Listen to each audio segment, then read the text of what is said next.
রাধে রাধে। গতকাল ছিল আমাদের শ্রীকৃষ্ণের জন্মাষ্টমী, অর্থাৎ শ্রীকৃষ্ণের জন্ম আবির্ভাব তিথি। তো গতকাল তো খুব সুন্দর করে আমরা জন্মাষ্টমী ব্রতটা পালন করলাম, আর সেই অর্থে আজ হচ্ছে নন্দ উৎসব। তো সেই নন্দ উৎসব বাড়িতে পালন করে ফেললাম।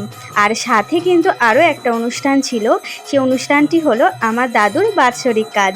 তো দুটো যেহেতু একই দিনে পড়েছে, তো দুটো অনুষ্ঠান একসঙ্গে হয়ে গেছে, ভীষণই সুন্দর হয়েছিল।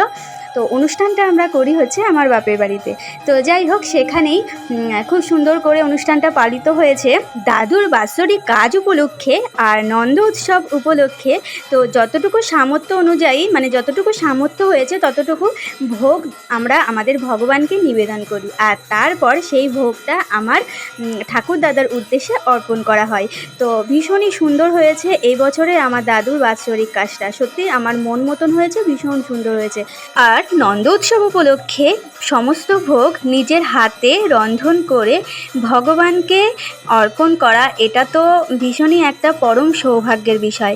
আর তার সাথে বৈষ্ণব সেবা দেওয়া আর বৈষ্ণবদের নিজের হাতে সেবা করানো, এটা তো কি বলবো, কোটি কোটি জন্মের পুণ্যের ফল।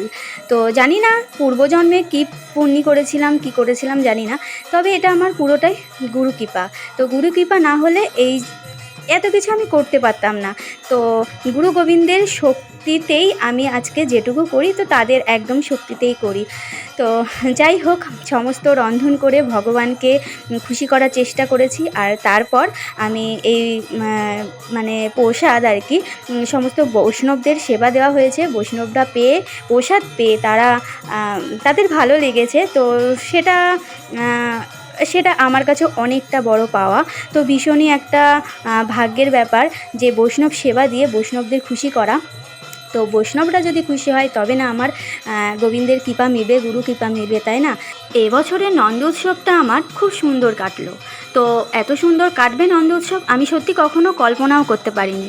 সবই আমার গুরু গোবিন্দের কৃপা, তাদের কৃপা না হলে এত সুন্দর করে নন্দ উৎসব পালন করা সত্যি ভাবা যায় না। তো আমি কখনো ভাবতে পারিনি এত সুন্দর করে নন্দ উৎসবটা পালিত হবে, তো বৈষ্ণবের কৃপা মিলবে, তো সত্যি আমি ভাবতে পারিনি। আর তার সাথে আমার ঠাকুরদাদার তার যে এত সুন্দর করে ভোগ নিবেদন হবে, সেটা সত্যি এর আগে কখনো হয়নি। আমার ঠাকুরদাদা গত হয়েছেন 4 বছর পূর্ণ হলো। তো 4 বছরে এই প্রথমবার তার এত সুন্দর করে তার এই বাৎসরিক কাজটা সম্পূর্ণ হলো। সত্যি এটা ভগবানের কৃপা, একদম ভগবানের কৃপা না হলে আমার ঠাকুরদাদাকে এইভাবে ভগবানের প্রসাদ নিবেদন করতে পারতাম না। তো যাই হোক, ভীষণই একটা আনন্দ ঘন মুহূর্ত, ভীষণ ভীষণ সুন্দর। গুরু আর গোবিন্দের কৃপা থাকলে কিভাবে হঠাৎ করে সব মুহূর্ত কিভাবে পাল্টে যায়, তাই না? তো যাই হোক, সেটারই সাক্ষী আজ হলাম। সবই যেন হঠাৎ করে অনেক সুন্দর একটা মুহূর্ত তৈরি হলো আমার জীবনে। তো যাই হোক, সেটা ভগবানের ইচ্ছা, রাধারানীর কৃপা। তো রাধারানী যেটা করাবেন সেটা তো আমাদের অবশ্যই করতেই হবে, তাই না?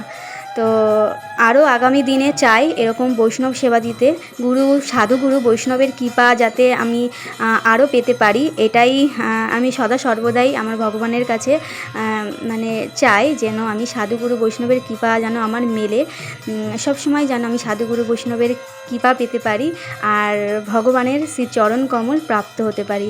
এই তো একজন ভক্তজনের সাধনা, তাই না? আর কি চাওয়ার আছে জীবনে? এছাড়া আর কি আছে জীবনে বলো? এছাড়া আর কিছুই নেই।